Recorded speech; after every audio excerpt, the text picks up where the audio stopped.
नमस्कार मित्रांनो, जय शिवराय, जय शंभूराजे। आपण आज भेट देणार आहोत रायगडमधील अशा ठिकाणाला जे पर्यटक रायगड भेट देण्यासाठी जातात त्यांनी या वाघबिळाला भेट नक्की द्यावी। वाघबिळ हे रायगडच्या चित दरवाजापासून म्हणजेच गडाच्या पायथ्यापासून विरुद्ध दिशेला असणाऱ्या डोंगरावर मोजून 3 ते 4 मिनिटाच्या अंतरावर आपल्याला पाहण्यासारखं ठिकाण म्हणजे वाघबिळ।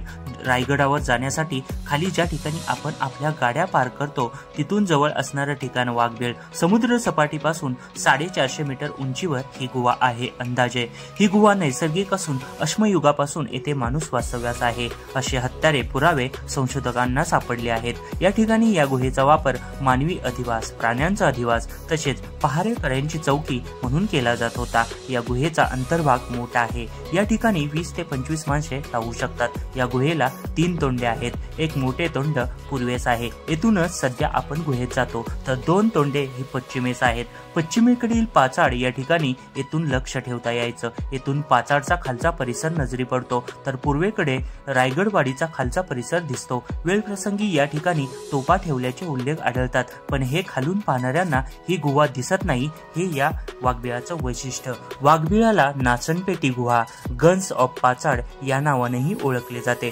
1773 साली मोर्चेबंदी झाली होती, त्यावेळी रायगडच्या वेगवेगळ्या जागेवर दमदमे रचले होते। त्यावेळी एक मोर्चा हा वाघबिळ येथेही म्हणजेच नाचनटेपाजवळ बांधण्यात आला होता असा उल्लेख आढळतो। जगातील इतर सर्व गुहांपेक्षा हिची रचना खूप वेगळी आहे। गुहेपर्यंत जाईपर्यंत तिचे प्रवेशद्वार दिसतच नाही। बाहेरून छोटीशी गुहा आहे असं वाटतं, पण आत गेल्यावर आश्चर्याचा धक्का बसतो। रायगड पाहण्यासाठी येणाऱ्या 90% लोकांना ही गुहा माहीतच नसते।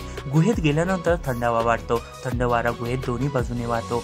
5 मिनिटं या गुहेत बसून थंड वारे अंगावर घेऊन ही गुहा पाहण्याचा आनंद कुछ औरच। अशा रायगडच्या वाघबिळाला, नाचनपेटी गुहेला आवर्जून रायगडी गेल्यावर भेट द्या। इतिहासाची साक्ष देणाऱ्या रायगडाबरोबर या ठिकाणची पण पाहणी नक्की करा। पुन्हा भेटूया एका नवीन व्हिडिओमध्ये।